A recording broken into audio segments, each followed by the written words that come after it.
Chicken ബിരിയാണിക്ക് വേണ്ടി 1 kilo chicken എടുത്തിട്ടുണ്ട്. ഇതിലേക്ക് 1 ടേബിൾ സ്പൂൺ നാരങ്ങയുടെ നീര്, ആവശ്യത്തിന് ഉപ്പ്, 1/2 teaspoon garam masala, 1/2 table spoon ginger garlic paste, 1/2 cup തൈര്, 1 ടീസ്പൂൺ മഞ്ഞൾപ്പൊടി. ഇതെല്ലാം കൂടി ഇട്ട് നന്നായിട്ട് ഇളക്കി വയ്ക്കാം. ചിക്കൻ ഇളക്കി വെച്ച് ഇതൊരു 10 മിനിറ്റേക്ക് മാറ്റി വയ്ക്കാം. കൂടുതൽ മിനിറ്റ് ഇരുന്നാലും ഒരു കുഴപ്പമില്ല. അരി 10 മിനിറ്റ് വെള്ളത്തിൽ കുതിർത്ത് വെച്ചതാണ് 1/2 കിലോ.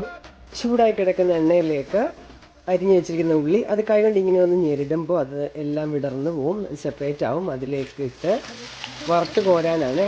ഈ ഉള്ളിക്കകത്തോട്ട് ഒരു 1/4 ടീസ്പൂൺ സോൾട്ട്, ഇതിലേക്ക് 1/2 ടീസ്പൂൺ ഷുഗറും കൂടെ ആഡ് ചെയ്ത്, ഷുഗർ ഉള്ളിക്ക് ചെറിയ മധുരം കിട്ടും. അപ്പോൾ അത് നല്ല ടേസ്റ്റാണ് ബിരിയാണി റെഡി ആയി കഴിയുമ്പോൾ. എന്നിട്ടൊന്ന് മിക്സ് ചെയ്തിട്ട് ഇത് വറുത്ത് പോരാം. ഉള്ളി ഇപ്പം മൂത്ത് വരുന്നുണ്ട്. ഇനിയും കൂടെ നിൽക്കണം, ഇളക്കി കൊടുക്കണം. കാര്യം സൈഡിലൊക്കെ കൂടെ എളുപ്പം മൂത്ത് വരും. ഇത്തിരി ബ്രൗൺ കളർ ആവാൻ വരെ വെയിറ്റ് ചെയ്യരുത്, കാരണം ഇത് മൂക്കും കുറച്ചും കൂടെ.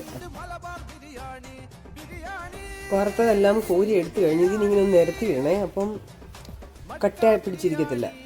പാത്രത്തിൽ വെള്ളം തിളയ്ക്കാൻ വെച്ചിട്ടുണ്ട്. ഇത് നമ്മൾ ഊച്ചിയെടുത്താണ് ഉണ്ടാക്കുന്നത്, വെച്ച് പറ്റിക്കല്ല. അതിലേക്ക് 1 ടീസ്പൂൺ സോൾട്ട് ആഡ് ചെയ്തു, 3 ഗ്രാമ്പൂ, ചെറിയൊരു ബേ ലീഫ്, 2-3 ചെറിയ കഷ്ണം പട്ട, 1 വലിയ ഏലക്ക, 2 ഏലക്ക, 5-6 കുരുമുളക്. ഇതെല്ലാം കൂടെ കഴിയിട്ട് കിടന്ന് തിളയ്ക്കട്ടെ. വെള്ളം തിളച്ചു. ഇനി കുതിർത്ത് വെച്ച അരി അങ്ങോട്ട് ഇടാം. അരി ഇട്ടിട്ടത് നല്ലതായിട്ട് ഇളക്കണം, അല്ലെങ്കിൽ അടുക്കി പിടിച്ചിരിക്കും. അരി നല്ലതായിട്ട് തിളയ്ക്കുന്നുണ്ട്. അപ്പം ഇത് കണ്ടോ, ഇത് പറഞ്ഞാൽ ചവച്ച് നോക്കണം.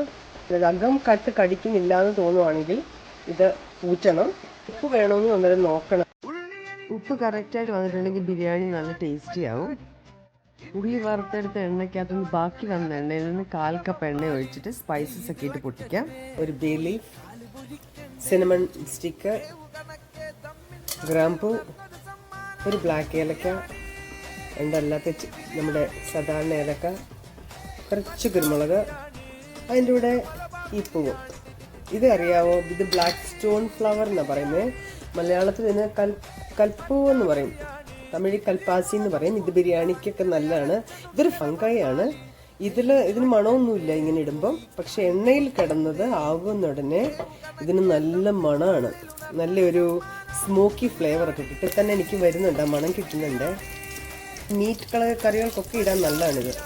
സ്പൈസസ് എല്ലാം ചൂടായി. 1 സവാള അരിഞ്ഞത്, 1/4 teaspoon salt, ginger garlic paste add ചെയ്തു, 5-6 പച്ചമുളക്.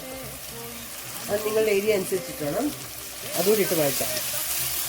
ഉള്ളി ഇപ്പോൾ വഴഞ്ഞിട്ടുണ്ട്. ഇതിലേക്ക് മാരിനേറ്റ് ചെയ്ത് വെച്ചിരിക്കുന്ന ചിക്കൻ ആഡ് ചെയ്യാൻ പോവാം. എന്നിട്ട് നന്നായിട്ട് മിക്സ് ചെയ്യാം. 3-4 മിനിറ്റ് ഇങ്ങനെ കിടന്ന എണ്ണയിലൊന്ന് അങ്ങോട്ടും ഇങ്ങോട്ടും ഒന്ന് വഴറ്റിയെടുക്കും. അപ്പോൾ അതിനുള്ളിലെ മോയ്സ്ചർ ഒന്നും നഷ്ടപ്പെടാതിരിക്കുന്നേ, അതുകൊണ്ടാണ്. ഇതിലേക്ക് അരിഞ്ഞു വെച്ചിരിക്കുന്ന മിൻറ്റ് ലീവ്സ്, കൊറിയാണ്ടർ ലീവ്സ്, അല്ല മല്ലിയില, നന്നായിട്ട് മിക്സ് ചെയ്യാം. ഇപ്പം നിങ്ങൾ നോക്കണം, ഇതിലോട്ട് വറുത്ത് വെച്ചിരുന്നപ്പോൾ വറുത്തെടുത്ത ഉള്ളിയിൽ ഒരു 1/4 ഭാഗം ഇടുകയാണ്. ബാക്കി നമുക്ക് ഗാർണിഷ് ചെയ്യാൻ വയ്ക്കാം. നന്നായിട്ട് മിക്സ് ചെയ്യാം. ഇതിലോട്ട് 1/2 കപ്പ് വെള്ളം, തിളച്ച വെള്ളമാണ് ഒഴിച്ചത്, അതും കൂടി ഒഴിച്ച് മിക്സ് ചെയ്ത് ചിക്കൻ വേവാൻ വയ്ക്കാം.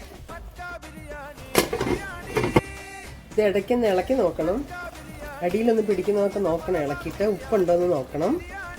ഇതിലേക്ക് 1/2 ടീസ്പൂൺ ബിരിയാണി മസാല ആഡ് ചെയ്യാണ്. നിങ്ങൾക്ക് ബിരിയാണി മസാല ഇല്ലെന്നുണ്ടെങ്കിൽ ഗരം മസാല ഇട്ടാലും മതി. ബാക്കി സ്പൈസസ് ഒക്കെ ആഡ് ചെയ്യുന്നുണ്ടല്ലോ ആദ്യം, അതിൻ്റെയൊക്കെ ഫ്ലേവറും മണവും ഒക്കെ വരും. ചിക്കൻ വെന്തിട്ടുണ്ടെന്ന് നോക്കാം. ചിക്കൻ നന്നായിട്ട് വെന്തിട്ടുണ്ട്. ഇന്ന് തീ കുറച്ച് വെച്ചിട്ട് ഇതിലോട്ട് വേവിച്ച് വെച്ചിരിക്കുന്ന റൈസ് ഇടാം. ഇലയൊക്കെ അങ്ങ് പറക്കിക്കളയാം. നമുക്ക് അത് സ്പൈസസ് ഒന്നും വേണ്ട. ഇനി അത് കാണുന്നതൊക്കെ അങ്ങ് എടുത്ത് കളയും ഞാൻ. അല്ലെങ്കിൽ കഴിച്ചുകൊണ്ടിരിക്കുന്നതിൻ്റെ ഇടയ്ക്കായിരിക്കും ഒരു ഇലക്ക കടിക്കുന്നത്, അപ്പോൾ കഴിക്കുന്നതിൻ്റെ ഫ്ലോ അങ്ങ് പോകും. ഇതിൻ്റെ പുറത്തോട്ട് മല്ലിയില, വറുത്ത് വെച്ചേക്കുന്ന ഉള്ളി, കിസ്മിസ്, ഇച്ചിരി അണ്ടിപ്പരിപ്പ്, ഇതെല്ലാം കൂടി ഇട്ടിട്ട് ഇച്ചിരി ബിരിയാണി മസാലയും കൂടി ആഡ് ചെയ്യാണ്. പാക്കിയിരിക്കുന്ന ചോറും കൂടി ഇതിൻ്റെ പുറത്തോട്ട് ഇടാൻ പോവാം. ചോറെല്ലാം ഇട്ട് കഴിഞ്ഞ് ഇതിൻ്റെ പുറത്തോട്ട് വീണ്ടും കുറച്ച് മല്ലിയില, വറുത്ത് വെച്ച ഉള്ളി, അണ്ടിപ്പരിപ്പും കിസ്മിസും ഇച്ചിരി ബിരിയാണി മസാലയും. ഇതിൻ്റെ മുകളിൽ 2 ടേബിൾ സ്പൂൺ നെയ്യും കൂടെ ഒഴിച്ച് അടച്ചു വയ്ക്കുക. എന്നിട്ട് കവർ ചെയ്യാണ്. കവർ ചെയ്തിട്ട് അതിൻ്റെ പുറത്തോട്ട് അടപ്പ് വെച്ച് അടയ്ക്കാം. ഇങ്ങനെ ഒരു 10 മിനിറ്റ് വെക്കാൻ പോവാണ്. ഞാനൊരു മീഡിയം ലോയിലാണ് വെക്കുന്നത്. ഇപ്പോൾ 10 മിനിറ്റ് ആയി. ഇനി അത് ഓഫ് ചെയ്തിട്ട് 10 മിനിറ്റ് വെക്കണം. തുറക്കരുത് 10 മിനിറ്റ് കഴിയാതെ. 10 മിനിറ്റ്സ് കഴിഞ്ഞ് ഇത് തീ ഓഫ് ചെയ്ത് വെച്ചിട്ട് ഇതിന് തുറക്കാൻ പോകണേ. നമ്മുടെ ബിരിയാണി ദം പൊട്ടിക്കുക.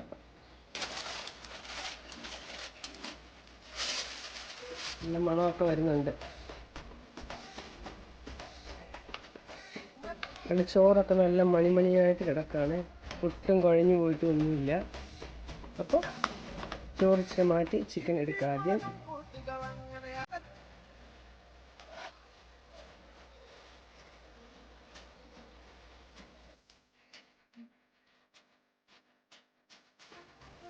സാറ്റർഡേ സ്പെഷ്യൽ ബിരിയാണി റെഡിയായി കഴിഞ്ഞു. എളുപ്പം ഉണ്ടാക്കി തീർന്നില്ലേ? അതായത് കഴിച്ചു നോക്കട്ടെ. അതായത് അരിയൊക്കെ കണ്ടോ, ഇതിൻ്റെ റൈസൊക്കെ കണ്ടോ, പാകത്തിന് വെന്തേക്കുന്നത് നിങ്ങൾക്ക് കാണാൻ പറ്റുമല്ലോ. കണ്ടില്ലേ? ഒട്ടും വെന്ത് കുഴഞ്ഞൊന്നും പോയിട്ടില്ല. ചിക്കൻ ആണെങ്കിലും നല്ല ജ്യൂസി ആയിട്ട് വെന്തിട്ടുണ്ട്. അപ്പോൾ ഇത് കഴിച്ചു നോക്കാം. ടേസ്റ്റ് ഉണ്ടോ?